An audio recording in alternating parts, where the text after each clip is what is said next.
Hey, what a midlife crisis looks like. My midlife crisis. Update. I did finally connect with my daughter. I had sent her a message, and it was just, you know, you're going to end up regretting this. I wish you wouldn't do it. You know, I was hoping to spend some time with you and your boys. I don't remember all of what it was that I sent. And then she sent a message back. Well, obviously, I'm not going to stop you from coming over. Well, no, that wasn't obvious since you weren't responding to me and you took me off your Facebook. So that wasn't obvious. I wasn't going to just pop in over there if she didn't want me there. And then she was like, well, I took you off Facebook because you use social media to tell your family you're leaving them.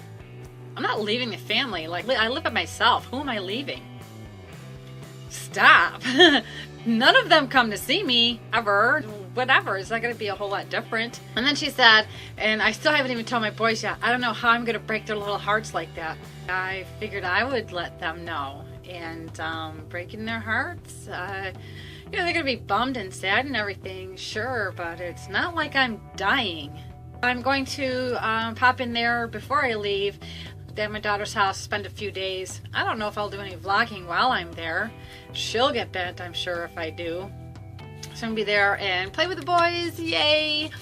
I've got like little token things to give each one of them. For the little one, like, I've got something that I know he loves. He plays with it every time he comes to my house, and you know, and it's mine, and he knows that's mine. And so when I give that to him, I can just imagine he's gonna be super excited. Like, here, you gotta take care of this for grandma.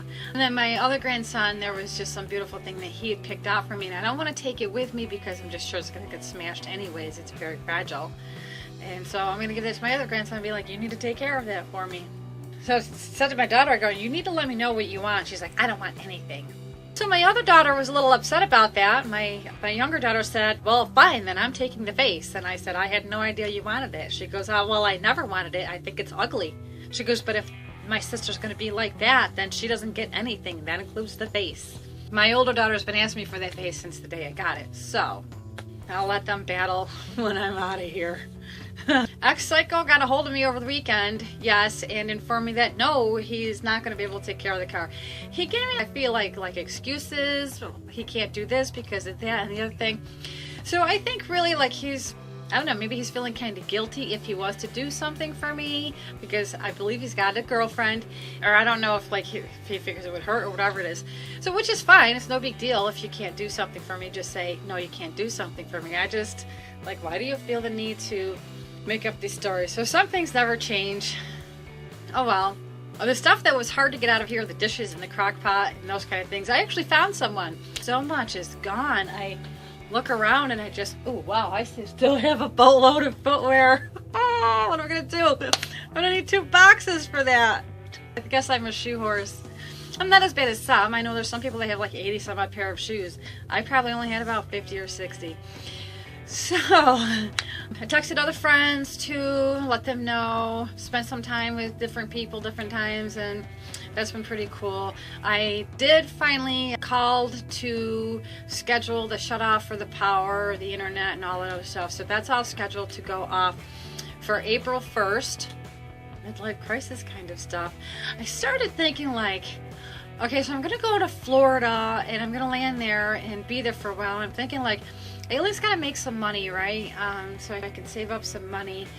And I have this idea that, you know, maybe I'll shoot out to California at some point, see what they've got going on out there. I mean, I would have rather have gone to California than Florida. I've always had an interest in California, never had an interest in Florida, but, you know, whatever, this is what it is. But then something else came up and I'm just sitting here thinking, like, maybe I don't even want to be in this country anymore. So I told my younger daughter, I go, I don't know, maybe I'm kicking around the idea of maybe if I can get up enough money at some point, I'm going to shoot over to Africa. She about had a coronary.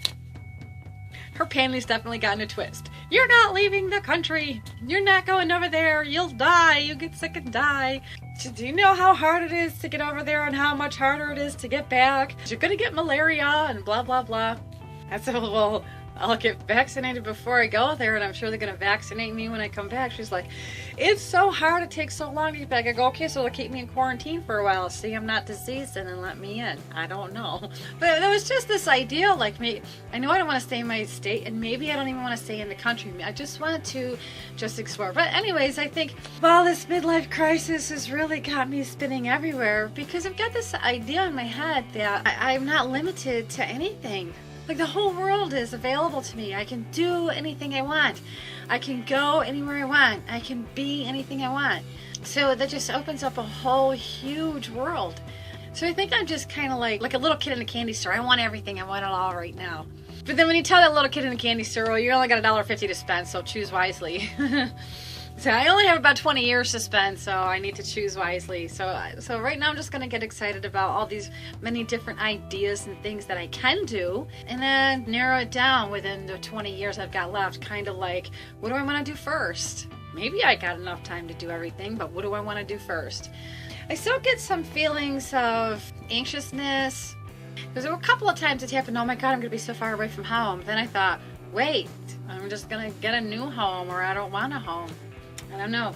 Everything has just changed. Like, midlife crisis comes in and just changes your whole world. So stuff doesn't mean anything to me anymore. And that was in an instant, like, pop. All of a sudden, I didn't want anything that was around me. All the stuff in my home, I didn't want any of it. The home itself, I didn't want.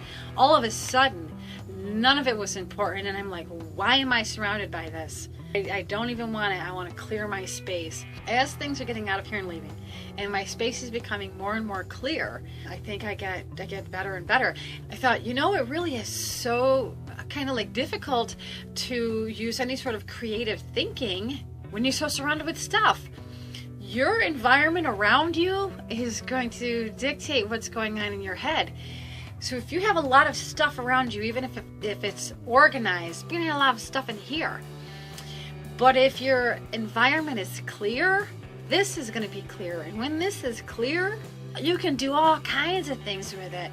You can get all kinds of creative. I've been having like creative thoughts in a way which I haven't had in many years, where I really thought like maybe I can't get creative anymore because I spent so long living the grind.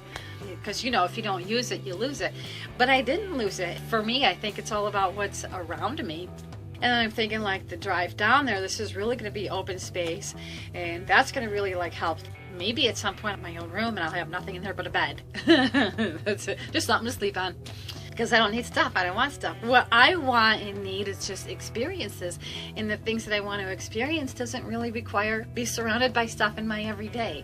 If there's certain stuff that I need to do some particular experience, I could probably rent it, right? I've never even been ziplining. I gotta do this. I wonder if there's a place on the way down. I don't know. Ooh, do they have zip lining in Florida? Like, do they even have those kind of trees? Weird. It's gonna be so weird down there. So I haven't done a whole lot of talking with my family.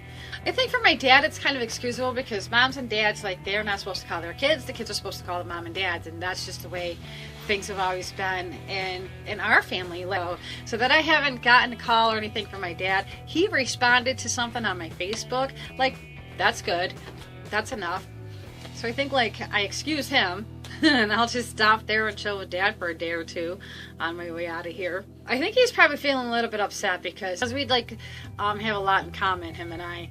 Things that we like to do, like go get stupid. Weather-wise, currently right here where I live, there is a state of emergency. It's illegal for anybody to be driving unless it is an emergency vehicle. So if anybody is caught driving today at any point, they're going to jail just for being on the road. Emergency vehicles only. So I'm pretty sure they're going to be busting out with sleds to get anybody to to the ER or whatever. If there's any emergencies, it's going to be done via sled. I just can't see the vehicles driving. It's that bad. We haven't had a snowstorm like this in like 20 some years. Literally, like 1993 was the last time we had a snowstorm like this. And do you know why we have it like this right now? Because I'm leaving. I was like, if you know when it's going to get warm here, when I leave. So I haven't gotten anything done on the car because it's been so doggone cold. The snow's been going since last night. and it's going to keep going until tomorrow night. It's awful. It's cool. It's exciting. It's not like it's super cold, which is good. But yeah, it's a lot of work, shoveling and digging things out and such. And this won't be the first time that the cars have been completely buried over the roof in snow.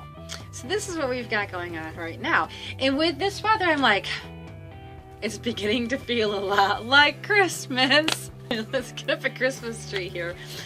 But I am feeling like, oh, you know, I just want some nice warm soup. Make a big pot of soup and crack out with movies or something like that all day long, just to do the whole lazy thing, you know, because that's what we do in New York when we're under a state of emergency and we can't go anywhere. We have big pots of soup and graze all day while we're in front of the movies, just being lazy.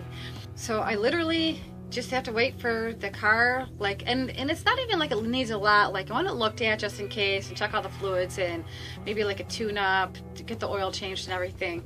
But once that car is done, I'm good to go. Well, if you're interested to see if I survive this crazy midlife crisis and the long trip, because I'm gonna take a week about getting there, maybe longer, I don't know, then click subscribe, feel free. And if anybody's watching this video has had any experience with midlife crisis, if you just came into one, if you're already through one, or if you have questions about it, I don't know, pop it in the comments below. I would love to be able to connect with somebody else who's got kind of like the same kind of struggles. And I know that all midlife crises, they're not all made the same. Yours is going to be different from mine, and so on and so forth. Everybody's might probably be different, but it's just nice to be able to connect with somebody and go, okay, this really is a thing, and there's other people out there that are doing it right now. Especially when you have your whole world telling you that you're losing your mind, you're crazy and you shouldn't be doing this, you should be doing that, and blah blah blah. Don't let anybody tell you how to live your life. It's your life. Don't live your life according to everybody else's list of shoulds. We've already did that for what, 30, 40 years? We did what we were supposed to do. Get rid of the list of shoulds. What do you want to do? Just get excited and get out there and get doing it. And who cares about all this stuff? Get rid of it. So other people will be happy to take it. Is there anything that I missed? So that's it. Comment, like, share, subscribe, whatever. So probably a few days, a couple, 3 days, whatever, when I put up the next vlog. So there we are. The update on my midlife crisis.